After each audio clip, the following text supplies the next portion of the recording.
In the remarkable documentary The Fog of War, former Defense Secretary Robert McNamara tells a shocking story about the trip he took to Vietnam in 1995. McNamara was one of the architects of the Vietnam War. He went to find out if the terrible loss of life that both sides suffered there could have been avoided.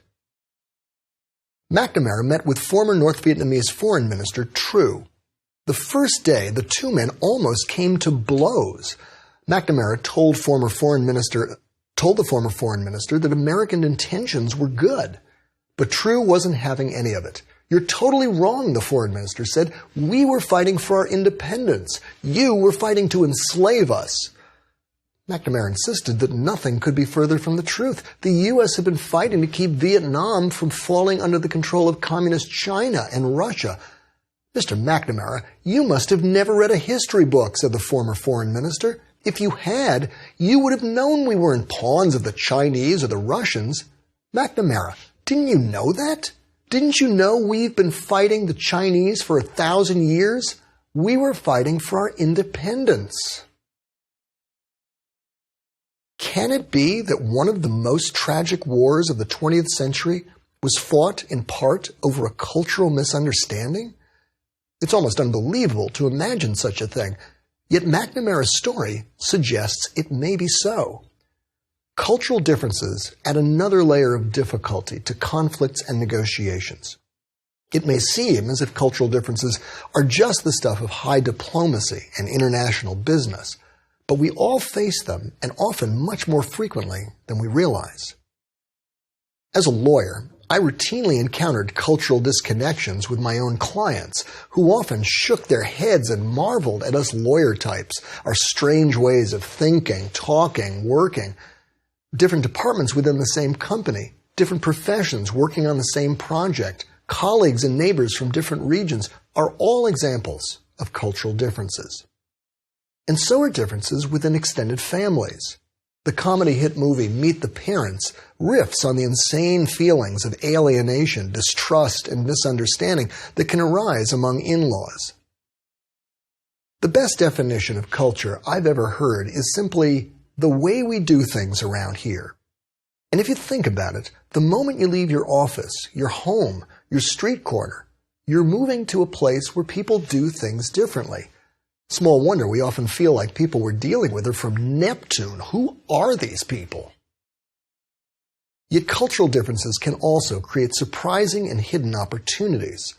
For many years, American chicken producers routinely threw away chicken feet, since, as everyone knew, they were inedible and no one in his right mind would want them. Then, someone pointed out that over 1 billion people in Asia considered chicken feet to be a delicacy, and they were increasingly acquiring the money to buy it.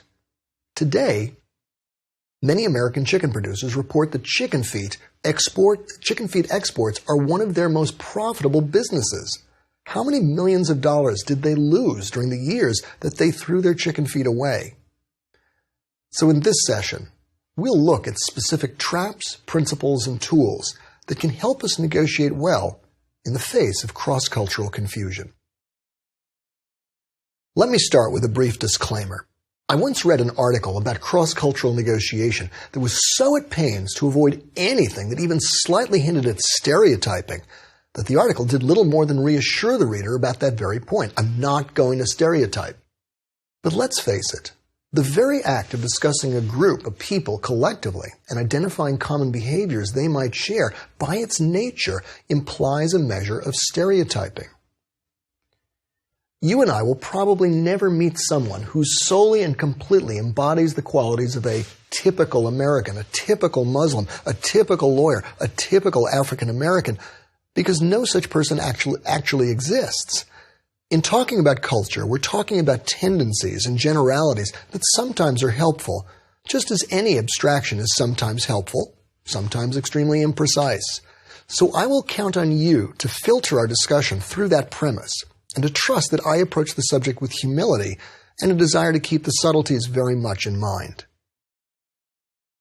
So let me start by sharing a story about my own education in international and cross-cultural negotiation. Years ago, when I was a junior corporate attorney, I attended a 12-person meeting in my New York law firm's conference room to discuss the key contract in a $30 million aircraft deal. Seated around the table were executives and lawyers from Japan, Norway, Netherlands, France, and the United States. Here's how one of these meetings goes. Everyone has a draft copy of the contract, which they've read before the meeting. The chairperson starts the meeting by inviting comments on the first line of the first page, then the second line, then the third, and so on, page after page, hour after hour, until the group has reviewed the whole contract. This draft contract went for 50 pages of single-space type. Chairperson began the meeting punctually at 9 that morning, asking if anyone had comments on the first line. No one did, until the French banker raised his hand emphatically and said, "No, no, no, no, no. There is language in this line that is totally unacceptable, intolerable." And then for 5 minutes, like a lawyer giving a closing argument to a jury, he explained why the language had to change. When he was done, there was a brief silence. And then, this question, "Does anyone object to making a change?" the chairperson asked. "No." "Okay," said the chairperson, "let's note it and then move on to the second line. Any comments?" Again, no one had any, until the French banker once again threw up his hand. "No, no, no," he said, "I am very, very, very sorry, but here too the current language is totally unacceptable." And this time, for 4 minutes, he gave another impassioned argument for different language. Again, there was a pause. "Does anyone object to making that change?" asked the chairperson. No one did. "Okay," said the chairperson, "let's note that down and move on to the third line." And sure enough, yet again, the French banker strenuously objected. Things went on like this on almost every line until an hour in, the chairperson called a break. We were still on the first paragraph. Now, during the break, I badly wanted to complain to my boss, an experienced senior associate who was also at the meeting. "You've got to do something," I badly wanted to say. "The French banker is nuts. He's killing us. We'll all be at this all week at this rate. What's wrong with that guy?" But if I had, my boss would have been right to say this to me. "No, Freeman, you're completely wrong. There is a problem here, but it's not with the French banker. It's you. You're the junior-most person in the room, and you've obviously never seen an international deal before, so you think everyone should behave exactly the way you do. But they don't. There's a lot of ways to negotiate, and most of the people around the table understand that. So I suggest you pay attention, listen, learn, and don't complain about things you don't understand." And he would have been right. Social scientists have learned that there are 3 particularly typical problems that arise with cross-cultural negotiations, and I was suffering from all of them: self-selection, attribution, and ethnocentrism. Self-selection is the belief that you mean what I understand.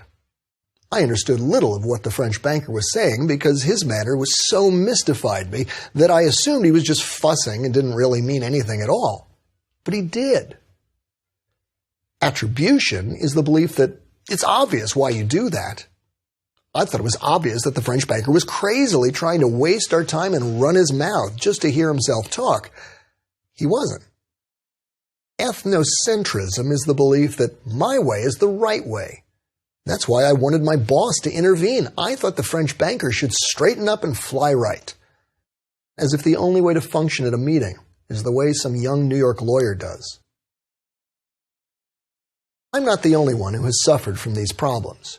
In 1969, President Richard Nixon asked visiting Japanese Prime Minister Saito if he would do an important economic favor for the United States. "Mr. President," the Prime Minister replied, "I will try my best." Saito later declined to do the favor, and Nixon was furious, convinced that the Prime Minister had lied to his face. There is some speculation that that misunderstanding soured the Nixon administration toward Japan for years to come. What happened there? Nixon assumed Saito meant what Nixon understood, and so Nixon couldn't understand why Saito was now refusing.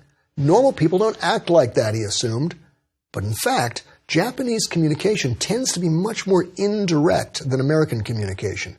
Social scientists call it a high-context culture that relies on subtle, context-specific, face-saving cues Americans often miss. To a Japanese, the comment, "I will do my best," is a clear but very polite indication that the answer is probably no. Similarly, in 1970, Chinese Communist Party Chairman Mao Zedong tried to signal that he was open to diplomatic talks with the United States. He did it by allowing himself to be photographed with an American journalist on the reviewing stand at Tiananmen Square. To Mao, such an unusual appearance by the Chinese leader with a Westerner in such a prominent place clearly signaled a change in Chinese attitudes toward the West. But as Henry Kissinger put it, the signal was so oblique that our crude Occidental minds completely missed the point. What's going on with incidents like these? Why did Mao, Nixon, and I get things so mixed up in our dealings with people from other cultures? Let's use my misadventure with the French banker as a test case, and let's take as a hypothesis the idea that, in a sense, culture is an iceberg. When we deal with someone from a different culture, we notice their behavior. That's the tip of the iceberg. But hidden below the surface are values and history we're usually oblivious to, things that shape and direct much of that behavior. With that model in mind, let's ask me and the French banker 3 questions. How should we deal with conflict? Is disagreement bad or good?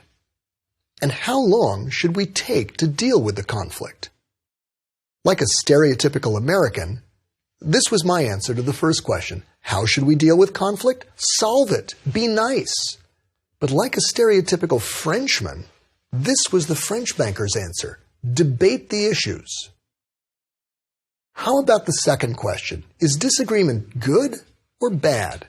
My stereotypically American answer was that it's impolite. Like a stereotypical Frenchman, the French banker's answer was that disagreements is natural and interesting. And to the third question, how long should we take to deal with conflict? This was my stereotypical American answer. Cut to the chase, handle it quickly. But like a stereotypical Frenchman, the French banker's answer was that we should spend some time on it. Why are we taking such diametrically different approaches to such basic questions? The answers start to emerge as we compare our hidden values and history. American culture is shaped by the fact that many of its founders came from a Protestant tradition. Pilgrims, early English settlers, and other Northern European settlers brought a predominantly Protestant outlook with them. One of the key features of Protestantism is its belief on the individual believer, its emphasis on the individual believer, and the importance of simplicity in matters of faith. Protestantism emphasizes the believer's ability to access God directly, without intermediaries such as priests and saints, and it takes an egalitarian outlook in its emphasis on the priesthood of all believers. You can see its focus on simplicity in many places. The great Protestant hymn begins, "'Tis a gift to be simple, 'tis a gift to be free." Most early American churches were small, simple, plain structures. These values may contribute to a quintessential American belief in the value of clear, direct, plain speech as a hallmark of honesty. In 2008, John McCain, the Republican presidential nominee, toured the country on his Straight Talk Express bus. Earlier, former President Harry Truman gained new popularity in his best-selling 1973 book, Plain Speaking. In practice, these values mean Americans tend to prefer clear, direct, succinct, explicit communication between equals. As we've seen, many of our movie stars cultivate this quality. Matinee idols like Gary Cooper, Harrison Ford, John Wayne, and almost every cowboy and Western movie star cultivate the ability to be laconic, a man of few words. So imagine my amazement when the French banker spoke for more than 5 minutes to make a single edit. In contrast, France has a history of Catholicism. Now, Catholicism and Protestantism are part of the same religious family. Both worship Jesus Christ and they're similar in many, many ways. But Catholicism traditionally emphasizes community, hierarchy, intercession, and rich artistry. Catholic cathedrals are often quite extraordinary structures and can accommodate thousands of worshippers at Mass. The liturgy can be quite formal. Such a background may lead to less emphasis on simplicity and directness. The second difference between me and the French banker was that my country's culture had an Anglo-Germanic heritage. These cultures tend to be more emotionally reserved. Queen Elizabeth, for example, may be a wonderful woman, but you wouldn't expect her to be emotionally effusive. Similarly, even though the United States is famous for Elvis, rock and roll, and Las Vegas, and even though Americans can be infamous for being loud, American culture can tend toward emotional reserve. Here again, a negotiator like me might expect other negotiators to be similarly reserved or, as we sometimes say, professional. As one regional American business magazine put it, a professional must maintain his poise even when facing a difficult situation. If a colleague treats you in a belligerent manner, you should not resort to the same type of behavior. As another put it, it is imperative that we learn self-discipline and keep our tongues in check. In contrast, the French banker came from a Latin culture which is somewhat more comfortable with emotional expressiveness. This may be where the stereotype of the Latin lover comes from. It also may help explain French driving habits. In France, I was routinely shocked by French drivers' aggressiveness. As Richard Bernstein notes in his book Fragile Glory, French driving habits have a lot to do with this French preference for personal expression. So there was a French banker passionately arguing his point in a way that made perfect sense to him, but little to me. The third difference comes from differences in the political origins of the two modern countries. The United States is the first country that was literally negotiated into existence through the U.S. Constitution and other founding documents. Our veneration for that history has a lot to do with our fondness for political consensus. Quintessential American Lyndon Johnson fervently believed that you could negotiate a deal with anyone if you just got them into the room. In contrast, French history is punctuated by revolution, political violence, and more. In 1789, 1830, 1848, the Paris Commune of 1871, and so on. Only in 1986 did France experience its first divided government with two political parties sharing power. In contrast to the American tradition of negotiation, the French have a tradition of confrontation. Let's quickly add that the French invented modern diplomacy, and much of the language of diplomacy to this day is French: entente, détente, accord, chargé d'affaires, and so forth. Still, there's a reason why France is famous for the saying, "Vive la différence." This fondness for disagreement may also stem from the fact that all French children are trained in Cartesian reasoning, after the ideas of French philosopher René Descartes. It's an intellectual outlook much like that of an attorney. In a sense, French children are raised to be lawyerly from an early age, which may foster a love of argument unfamiliar to Americans. Lastly, America's tradition of immigration and its understanding of the Enlightenment may lead to a common belief in problem-solving and improvement. Americans love to talk about reinventing themselves and have a strong fondness for hard work, practicality, and efficiency. As Benjamin Franklin put it, time is money, and much of Franklin's life was devoted to practical invention. So like many Americans, I saw negotiations as a place to quickly fix problems and get on with it. Time is money.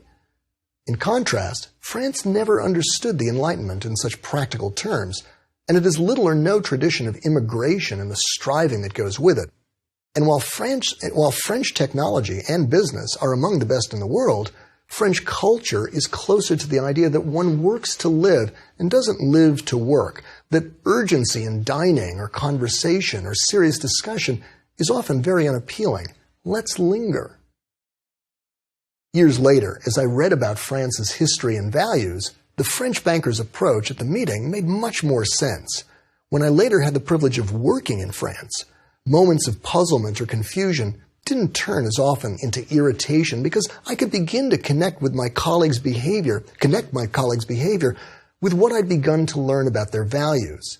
But without that understanding, I thought the French bankers seemed to be from Neptune. So one of the first principles of dealing with cultural difference is that it can be very valuable to take time to learn about the other side's values and history. It's just another important part of your preparation for negotiation with them. The idea isn't to make yourself a master of the culture, but simply to be a little less surprised or confused when you witness seemingly bizarre violations of rules that you hold dear. Simply reading a few chapters of a book about her culture's history and values and talking with a native or two, maybe watching a movie from that place, can give you a very good start in that direction. But now let's go further and look at some of the most common culturally driven behavioral differences and consider how the different rules cultures live by can shape and distort how negotiators act and misunderstand each other. One of the most common points of cultural confusion stems from different approaches to time. The rule in some cultures, like my own in New York, is be punctual.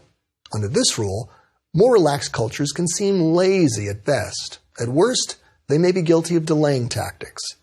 Other cultures live by the rule, people before punctuality. Many Latin cultures and African cultures take this approach. Under this rule, a punctual culture may be uptight at best. At worst, its members may be guilty of trying to rush them and pressure them into a hurried, impersonal deal. A second common difference, which we saw in the story of President Nixon's exchange with the Japanese Prime Minister, turns on communication styles. Some cultures, like my New York culture, live by the rule, be direct. To someone like me, from a low-context direct culture, someone from a high-context subtle culture can seem evasive, inscrutable, and dishonest. Why can't they just let their no be no and their yes be yes? To a high-context, subtle culture, such as that in many Asian countries, a direct culture can seem blunt, rude, arrogant, and greedy. Also, they can understand someone from the direct culture to be saying things he doesn't actually mean. Once, while I was teaching in China, I casually asked my host, I'm just curious, why was I placed in a different hotel than the one I usually stayed in previous visits? Within hours, they had moved me to that first hotel. I had no intention of asking for such a change, but in a subtle culture, it sounded as if I had. A third common cultural difference involves different attitudes toward the negotiation relationship itself. Some business cultures, such as in the United States, emphasize a transactional approach and see negotiation as an engineering task that should anticipate and solve most of the likely problems that will arise, reducing everything to a detailed agreement that the parties will closely follow. Other cultures take a much more relational approach to negotiation and see agreement more as something like a marriage or a serious relationship that must and will change as circumstances change, without strong reliance on detailed terms and conditions. The first time I taught in China, my hosts showed me the meeting hall on campus where I would teach the following morning. The next morning, without explanation, they asked me to get into a car and drove me 20 miles away from campus to an ornate conference center. Why this change? I asked. Oh, they said, the students felt they wanted a fancier site for the class, so we changed it overnight. In 20 years of teaching, I have never witnessed such a big last-minute change at a Western program.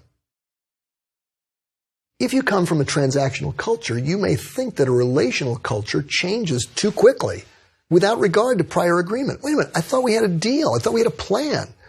Because of the emphasis on relationship building, a relationship culture can also seem way too slow. Can we please get down to business now? If you come from a more relational culture, a transactional culture can seem overweening and foolish, too locked into details to accept the inevitability of change. When someone from a transactional culture insists on holding to the language of the contract, his resentment can seem baffling and misplaced. Conversely, the transactional culture's eagerness to get down to business can seem greedy, impersonal, and short-sighted. But perhaps the most important cultural differences for us lie in our different attitudes toward conflict itself. As we've seen, some cultures like the American, tend to favor a problem-solving approach. Others, like the French, tend to favor a more confrontational approach. Other cultures, like China's, tend to favor a more face-saving approach. Again, these are large generalizations, but they can serve as a starting point for a deeper understanding. To each culture, the others can seem problematic. They can seem argumentative, evasive, shallow, rude. Are there wise ways to cope with different approaches to conflict? Here, I'll argue that an interest-based bargaining approach may help bridge such cultural gaps. As you'll recall, interest-based bargaining means focusing on underlying needs, not positions, and satisfying the needs with creative options. Let me confess right here my own cultural bias. Some have argued that interest-based bargaining itself reflects a Western and perhaps an American approach to conflict. There may be some truth to that, but not much. I've had the pleasure of teaching Americans, French, and Chinese in their home countries, and in my experience, none of them are particularly familiar initially with interest-based bargaining. But it is an approach that each can warmly embrace, and perhaps for good reason. True, interest-based bargaining is a problem-solving approach, so it does appeal to Americans once they learn it. But as we've seen, interest-based bargaining strongly welcomes argument, disagreement, and criticism, precisely because the more the other person does these things, the more it tends to reveal her interests. So counterintuitively, an interest-based bargaining approach can work well in a confrontational culture, as long as you leave room for good-natured argument. In a face-saving culture, interest-based bargaining can also work very well because it strongly emphasizes a face-saving approach that's hard on the problem, soft on the person. So imagine that you're having problems getting printed materials from a supplier from America, a supplier from France, and a supplier from China. To the American, you might say, I wonder if there are some creative ways we can satisfy our need to get the printing started soon. To the French, you might say, here's one suggestion. Do tell me why that solution may not work so we can find one that does. To the Chinese, you might say, I'm sorry to hear about this weather-related delay. I thoroughly respect that circumstances changed. I wonder if there's a way to work around these changed circumstances that can serve you and us well. Everything we've said so far in this session brings us to a simple but powerful concluding principle. Anytime you face cultural differences, you face a meta-conflict. You feel pressure to act according to the other's strange values, and so violate your own, or you feel pressure to act according to your own values, and so offend and violate the other's values. But consider the underlying interest. You want to cooperate and retain your integrity. A culturally alert negotiator's approach bridges that seemingly unbridgeable gap. She does that by intentionally striving to understand the other's intentions, history, and values, and so pay her counterpart real respect. And yet, she responds creatively in ways that do little violence to her own principles. Beyond basic cultural misunderstandings, negotiators who cross borders have some other things to think about as well. Entering a new country also entails working with a different legal system, political regime, and business culture. Get these wrong, and bad things can happen.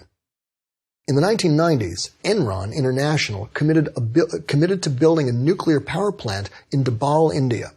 Led by an executive named Rebecca Mark, that division favored a very fast deal-making culture that Mark touted in a Harvard Business School case study. But as the authors of the book The Smartest Guy in the Room noted, Mark and her team increasingly failed to test their own numbers, play out worst-case scenarios, or make an effort to understand the political complexities of doing business in India. They had little understanding for India's historic wariness of Western capitalism and banked everything on the government's ability to sell the deal to a skeptical public.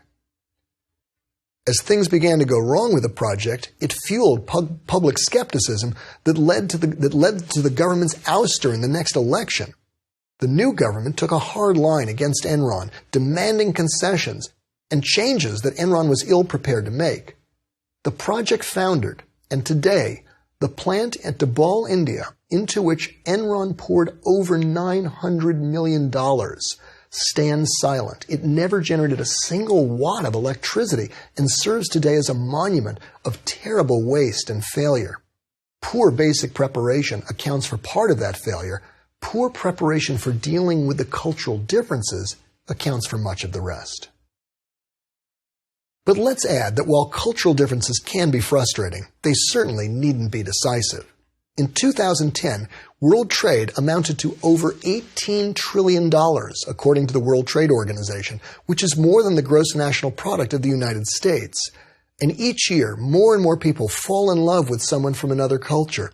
In the United States, in 1980, about 3% of all marriages were between people from different races and ethnic groups. By 2010, they were up to over 8%. And if you think about it, every marriage is, in a sense, a cross-cultural negotiation.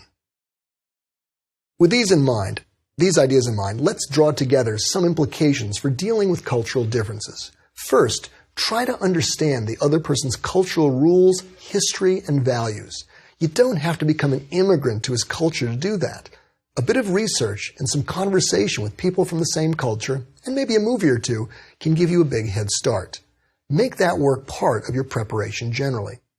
Second, if you have no time to prepare, strongly consider bringing with you a go-between or expert in the other culture who can translate the behavior and not just the language.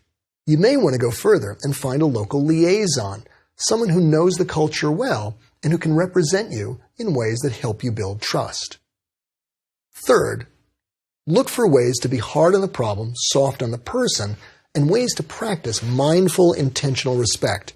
It's fine to learn what gestures are insulting and what terms of address to use, but a posture of humility and openness to learn probably counts for more. Fourth, don't try to ape the other person or assume that she's totally different. Instead, slow down, build a relationship, share some information, and listen carefully. And lastly, expect misunderstanding.